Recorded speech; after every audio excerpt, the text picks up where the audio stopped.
Pemirsa, jelang puncak ibadah haji tahun 2025, jemaah dari berbagai negara memadati kota Mekah. Pada momen jelang puncak haji ini, otoritas Arab Saudi semakin memperketat pengawasan terhadap jemaah yang akan masuk ke kota Mekah. Sejumlah petugas keamanan berjaga di beberapa akses menuju kota Mekah. Langkah ini dilakukan untuk menjaga ketertiban dan memastikan seluruh rangkaian ibadah haji ini berjalan sesuai dengan pemerintah Arab Saudi. Hanya jemaah yang memiliki visa haji yang diperbolehkan masuk ke Mekah.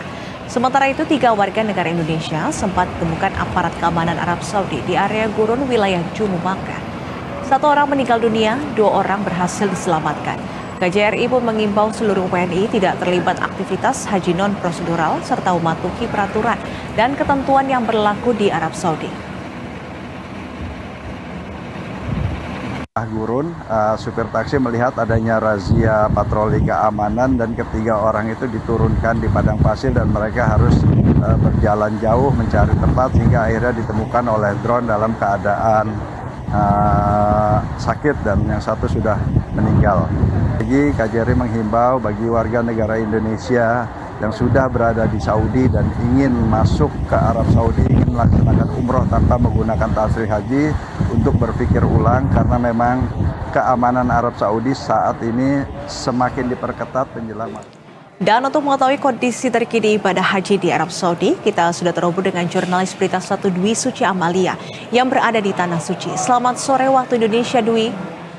Dwi Suci, bagaimana persiapan jelang puncak ibadah haji di Tanah Suci hingga saat ini? Informasinya ini otoritas Arab Saudi memperketat akses masuk Mekah. Bagaimana pengawasan dan pemeriksaan di sana? Benar sekali, Nisrina. Memang untuk masuk ke kota Mekah ini sangat super ketat sekali. Karena kami pun sebagai petugas juga mengalami hal yang sama saat petugas ataupun PPIH daerah kerja bandara ini kemudian tiba di bandara, maksud kami di kota Mekah untuk menjalankan ataupun melalui pemeriksaan yang cukup ketat saat masuk ke kota Mekah. Ada beberapa hal yang juga dicek, salah satunya adalah kartu nusuk yang memang ini menjadi akses untuk masuk ke kota Mekah, masuk ke Masjidil Haram dan nanti untuk masuk ke Arafah, Musdalifah dan juga Mina. Kami petugas yang kemarin berangkat ataupun petugas daerah kerja bandara yang berangkat dari Jeddah pada sore hari ini sampai di kota Mekah malam hari karena sangat ketat sekali pemeriksaannya, antriannya cukup panjang untuk masuk ke checkpoint, bahkan checkpointnya ada kurang lebih 4 checkpoint yang kami lalui dan itu juga berlaku bagi seluruh jemaah. Akan tetapi untuk jemaah haji Indonesia ataupun jemaah calon haji Indonesia ini sudah semuanya berada di kota Mekah dan mereka sudah menempati hotel-hotel yang sudah disediakan dan melakukan berbagai persiapan untuk Armusna nanti ataupun rangkaian puncak haji nanti, di mana kalau informasi yang kami terima,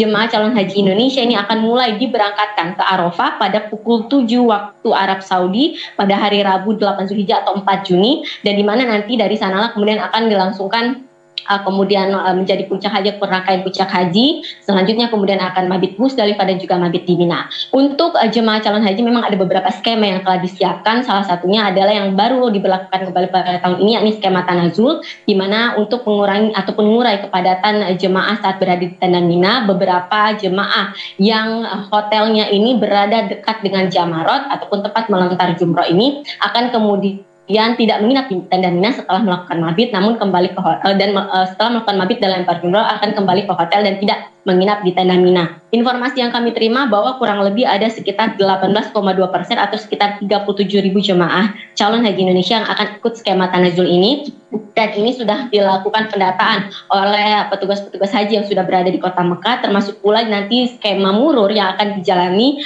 oleh jemaah haji Indonesia yang memiliki kategori lansia, resiko tinggi, obesitas, serta para pendampingnya juga akan turut mendampingi para jemaah tersebut. Murur ini merupakan juga skema yang sempat dijalankan tahun lalu dan kembali dijalankan tahun ini, di mana kurang lebih ada sekitar 33% atau sekitar 67.000 jemaah calon haji Indonesia yang akan mengikuti skema murur ini, di mana murur ini ketika jemaah berangkat dari Arafah ini akan melewati ataupun tidak mabit di Musdalifah dan langsung menuju Mina. Dan kurang lebih ini seperti tadi sudah saya sampaikan, ada kategori-kategori jemaah yang kemudian akan mengikuti skema murur tersebut. Nisrina. Baik, dan jelang puncak haji ini, apakah ada himbauan dari pihak terkait, apa kemudian yang harus diperhatikan dan diwaspadai jemaah saat puncak ibadah haji nanti, Dwi? Ya, tentu saja persiapan-persiapan terus dilakukan. Salah satunya adalah mempersiapkan fisik dari jemaah calon haji Indonesia, di mana ini dalam artian ini hari-hari tenang begitu, jemaah sudah diimbau untuk tidak menuju ke Masjidil Haram karena bus sholawat itu sudah tidak beroperasi, dan jemaah ini diminta untuk mempersiapkan diri tidak hanya secara fisik tapi juga secara spiritual, banyak memperbanyak amalan ibadah, kemudian banyak berzikir, banyak membaca Al-Quran, dan juga mempersiapkan perbekalan untuk pada saat Agustus nanti, dan diimbau tidak berlebihan karena nantinya kan akan ada beberapa hal yang juga sudah disiapkan di tenda, sehingga diimbau kepada jemaah untuk membawa perbekalan yang cukup untuk pribadinya, dan juga beberapa hal yang nantinya kalau untuk makanan dan semuanya itu sudah tersedia di tenda. Begitu, Miss Rina. Baik, terima kasih jurnalis Berita 1 Dwi Suci Apali atas laporan Anda. Selamat kembali bertugas dan tetap jaga kesehatan.